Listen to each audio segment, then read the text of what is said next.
To guard your good deeds from nafs and shaitan, seek refuge in Allah and follow the Quran. To guard your good deeds from nafs and shaitan, seek refuge in Allah and follow the Quran. Refuge in Allah and follow the Quran.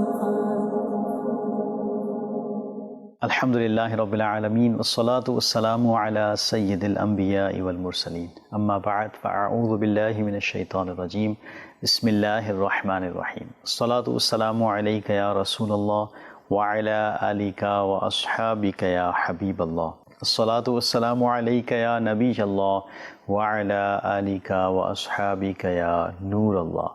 My dear viewers of Madani Channel, in the previous episode, we discussed hardness of the heart, which voids good deeds. Hardness of the heart is a hidden state which causes many sins. We also discussed the disadvantages of the hardness of the heart, its causes and cures. In today's episode, we are going to discuss a similar action that devours good deeds, and that is loving the world. But before we discuss this topic, let's listen to the excellence of durood. Once, King Harun Rashid fell ill.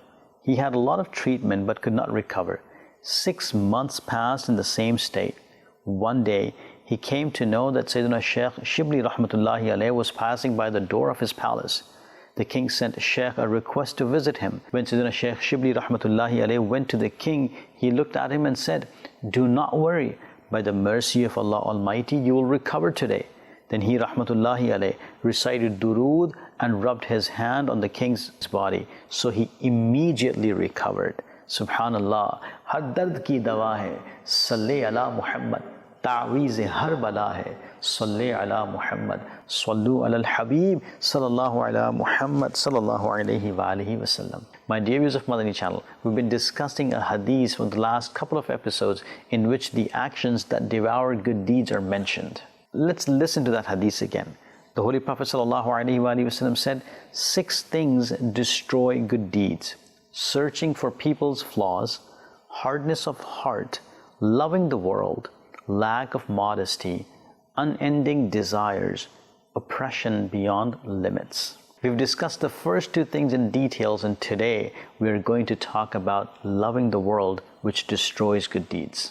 From this hadith, we learned that loving the world can devour good deeds. Loving the world is connected to the heart and is a spiritual disease. The reason for the destruction of good deeds because of this spiritual disease is stated in a hadith that loving the world is the root of all evil. My dear viewers of Madani Channel, mostly a person commits sins because of his love for the world. If we look at the causes of sins and analyze them, we will certainly find love for the world in it. When a person is trapped in the tricks of nafs and shaitan and forgets the fear of the Lord and the hereafter, the world becomes the center of his desires, inclination and thoughts. He wants to get respect, fame, strength, power, abundant children, wealth and high status in the world. To attain these things, he does everything out of the love for the world without caring about good and bad, and being dominated for his love for the world, he frequently commits sins. Therefore, it is stated in the hadith that loving the world is the root of every evil. Since loving the world is the root of every evil,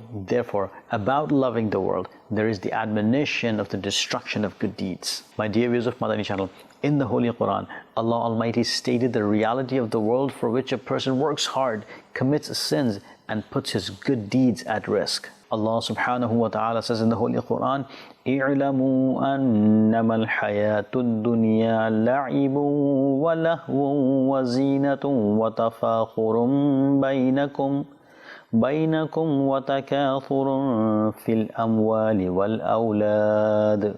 Translation from Kanzul Iman: know that the life of this world is merely play and amusement, and adornment and mutual arrogance among you, and the desire of exceeding each other with more wealth and children. In this verse, Allah Almighty stated 5 things about this world. The 5 things are: the life of the world is only play and amusement, which is the habit of kids, and working hard to attain only that world is nothing but a waste of time.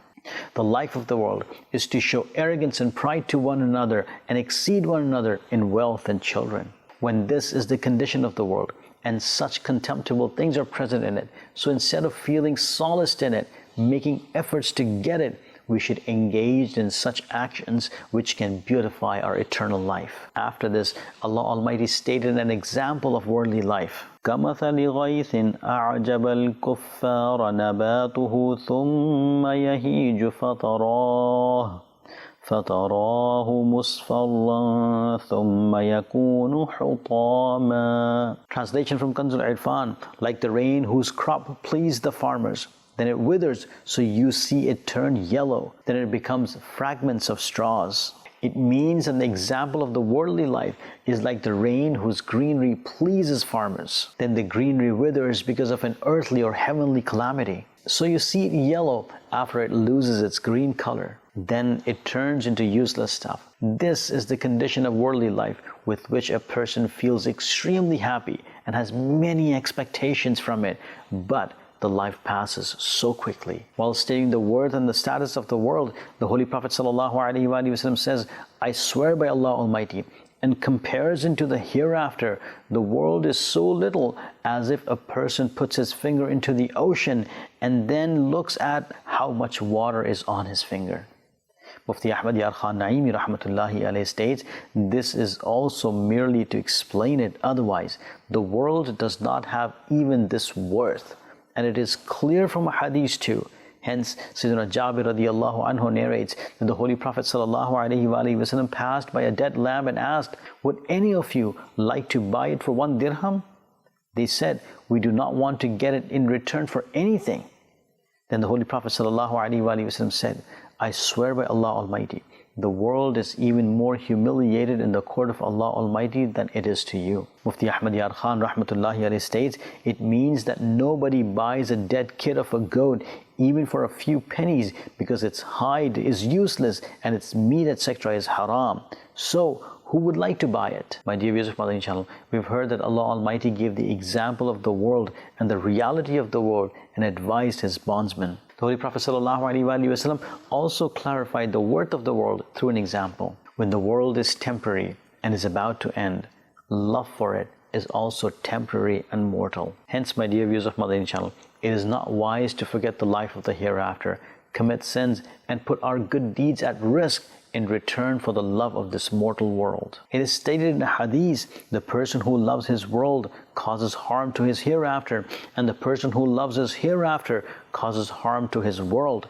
So, O Muslims, prefer the eternal thing, that is the hereafter, to the mortal thing, that is the world. My dear viewers of Madani Channel, where loving the world contains the disadvantage that it destroys good deeds and displeases Allah Almighty, there are other disadvantages as well. Loving the world is such a trap of shaitan that a person gets entangled in it and continuously goes away from pious deeds. For example, first he goes away from mustahabbat, then he becomes heedless of sunnah. After that, he makes a habit of missing faraid and wajibat, and then gradually becomes habitual in committing haram actions. He frequently misses prayers and begins to spend his life telling lies, backbiting others, hurting others, listening to song and music, and committing various haram and impermissible actions. Additionally, the person who remains excessively engaged in the world forgets his loved ones. The person who remains excessively engaged in the world becomes deprived of sincere friends. The person who remains excessively engaged in the world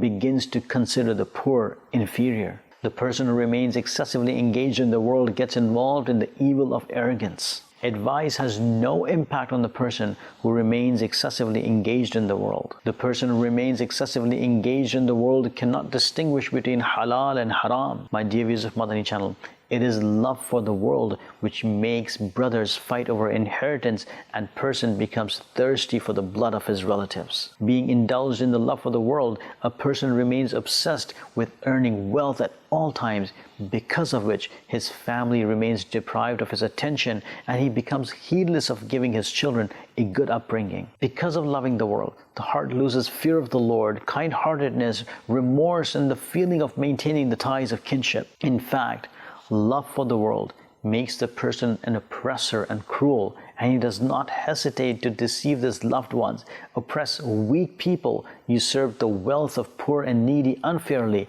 and kill and plunder others. It is the love for the world which makes a person so greedy that his heart and mind do not think about anything. His eyes become blind to his loss, and his ears turn deaf to advice, and finally this greed ruins this person. Now let's listen to a narrative which shows how horrific the consequences of loving the world is. Sayyidina Jarir rahmatullahi alayhi and Sayyidina Layth rahmatullahi alayhi narrate that once Sayyidina Isa alayhi salam set out for a journey. On the way, he met a person. The person said, "Your Highness, please allow me to remain in your blessed company. I also want to travel with you." Sayyidina Isa alayhi salam granted him permission, and both began to travel together. Near a rock on the way, Sayyidina Isa alayhi salam said, "Let's eat food here." Hence, both began to eat food. Sayyidina Isa alayhi salam had 3 flatbreads. Both ate 1 flatbread each, and the 3rd flatbread was remaining. Sayyidina Isa alayhi salam left the flatbread there, went to the canal and drank water. When he came back, he did not find the flatbread. Sayyidina Isa alayhi salam asked that person, "Who has taken the 3rd flatbread?" The person replied, "I don't know about it." Then he alayhi salam said, "Let's resume our journey." That person stood up and started walking with Sayyidina Isa alayhi salam. On the way, a deer was standing with its 2 beautiful kids. Sayyidina Isa alayhi salam called a kid of the deer to him. As soon as the kid received his order, it got to Sayyidina Isa alayhi salam. Sayyidina Isa alayhi salam slaughtered it, roasted it, and both ate its meat. Then Sayyidina Isa alayhi salam collected its bone in one place and said, "Stand up by the permission of Allah Almighty." All of a sudden, the bone turned into the kid of the deer, and that kid went to its mother. Sayyidina Isa alayhi salam said to the person, "O man, swear by the one who showed you this prophetic miracle through my hands, and tell me honestly, who took the 3rd flatbread?" That person said, "I don't know about it." Sayyidina Isa alayhi salam continued his journey along with that person. On the way, he reached the river. Sayyidina Isa alayhi salam grabbed the hand of a person and crossed the river while walking on the river along with the person. Then Sayyidina Isa alayhi salam said to him, "Swear by the one who showed you this prophetic miracle through me, and tell me honestly, who took that 3rd flatbread?" The person again gave the same reply, "I don't know about it." Sayyidina Isa alayhi salam went ahead with that person. On the way, they reached a desolate desert. Sayyidina Isa alayhi salam said to the person, "Sit down." Then he alayhi salam collected some sand and said, "O sand, turn into gold by the permission of Allah Almighty." Hence the sand immediately turned into gold. Sayyidina Isa alayhi salam divided the gold into 3 portions and said, "1 portion is for me, 1 portion is for you, and the last one is for the person who took the flatbread." Hearing this, the person said, "I only hid that flatbread." Sayyidina Isa alayhi salam said to that person, "Take all this gold." Saying this, Sayyidina Isa alayhi salam left the person in that place and went ahead. Getting so much gold, the person became immensely happy. In the meantime, 2 more people arrived there. When they saw that there was a lonely person in that deserted place and had so much gold, they intended to murder that person and snatch the gold. When they advanced to murder that person, he said, "Do not murder me. Let's distribute this gold equally." Both of them agreed. Then the person said, "Let's do one thing. One of us should go to the nearby market and get some food. After eating the food, we will distribute this gold amongst us." Hence one of them went to the market. When he brought the food, he thought, "I should add poison to this food. As soon as they eat this food, they will die, and I will get all the gold." Hence he poisoned the food and headed towards his fellows. But those 2 fellows also had an evil intention. They decided that as soon as their fellow would come back, they would murder him and distribute the gold between them. Hence, as soon as the 3rd person got to them with the food, both murdered him and began to eat the poisoned food joyfully. After a short while, both of them died because of the poison, and the gold was left there. After some time, Sayyidina Isa alayhi salam passed by that place again, and he observed that the gold was present right there, and 3 dead bodies were lying there. Looking at this, Sayyidina Isa alayhi salam said, "The world is a deceit. Hence beware of it. That is, the one who is trapped in greed for it will be ruined." My dear viewers of Madani Channel, we've heard how extremely the love of the world makes a person blind. Out of his love for the world, first person committed theft and constantly told lies. Then, when his love for the world involved him in greed, he admitted his theft, but he did not get a lesson from the miraculous advice of Sayyidina Isa alayhi salam. Then the love of the world incited all three of them to murder one another, and finally they all met their consequences because of their greed. We should always seek refuge with Allah Almighty from the world and love for it, because it causes extreme harm to the religion of a person. Sayyidina Ka'b bin Malik radiallahu anhu states that the Holy Prophet sallallahu alaihi wasallam said, "Two hungry wolves free among goats are no more destructive to them than a man's desire for wealth and honor is to his religion." My dear viewers of Madani Channel, we've heard that the world and the love for it are full of loss because there's admonition of the destruction of good deeds about it, and Allah Almighty condemned it by giving an example.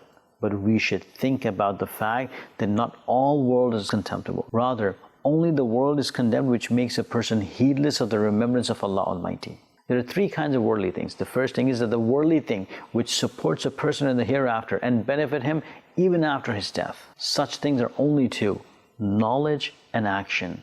Action means worshipping Allah Almighty with sincerity, and this kind of world is praised. The Holy Prophet ﷺ said, "The world and whatever it contains are cursed except enjoining good, forbidding evil, and remembering Allah Almighty." Allama Abdul Rauf Munawi rahmatullahi alayhi writes under this hadith in Faizul Qadir, though these actions, that is, enjoining good, forbidding evil, and remembering Allah Almighty, are undoubtedly carried out right in the world, these are not worldly tasks. Rather, these are the actions of the hereafter, which are a medium to reach the bounties of paradise. Hence, every action which aims at attaining the pleasure of the Lord is exempt from this curse. Second kind, my dear viewers of Madani Channel, these are the things which benefit us only in the world, and we do not get any benefit from it in the hereafter. The example of this is enjoying sins, benefiting from permissible things more than we need. For example, land, property, gold, silver, fancy clothing, delicious food, and they're listed under contemptible kind of the world because they make people heedless from the remembrance of Allah Almighty. About this world, the Holy Prophet ﷺ said, "The person of dirhams and dinars is cursed." Now the third kind, these are the things which are helpful in good deeds, for example, necessary food, clothes, etc. This kind is also praised, meaning good, but if the purpose is to get the immediate benefit and the pleasure of the world, then this world will be called contemptible. Mufti Ahmad Yar Khan Naimi rahmatullahi alayhi states, the thing which makes a person heedless of Allah Almighty and the Holy Prophet sallallahu alaihi wasallam is the world, or the thing which causes Allah Almighty and the Holy Prophet sallallahu alaihi wasallam to be displeased is the world. Bringing up children and acquiring food, clothes, a house, etc., while avoiding disobedience to Allah Almighty is the Sunnah of the Prophets. This is not the world. My dear viewers of Madani Channel, we learned that the world which displeases Allah Almighty and the Holy Prophet ﷺ is contemptible. The world apart from this is the tilth of the hereafter. A person will reap in the hereafter what he sows in the world. We should adopt good deeds while living in the world so that we can utilize this world only to follow the commands of Allah Almighty and His beloved Prophet ﷺ. May Allah Almighty safeguard us from the love of the world. Ameen bijahi Nabil Kareem sallallahu alayhi wa sallam. Sallu ala al-Habib sallallahu ala Muhammad sallallahu alayhi wa sallam. To guard your good deeds from nafs and shaitan, seek refuge in Allah and follow the Quran. To guard your good deeds from nafs and shaitan, seek refuge in Allah and follow the Quran. Refuge in Allah and follow the Quran.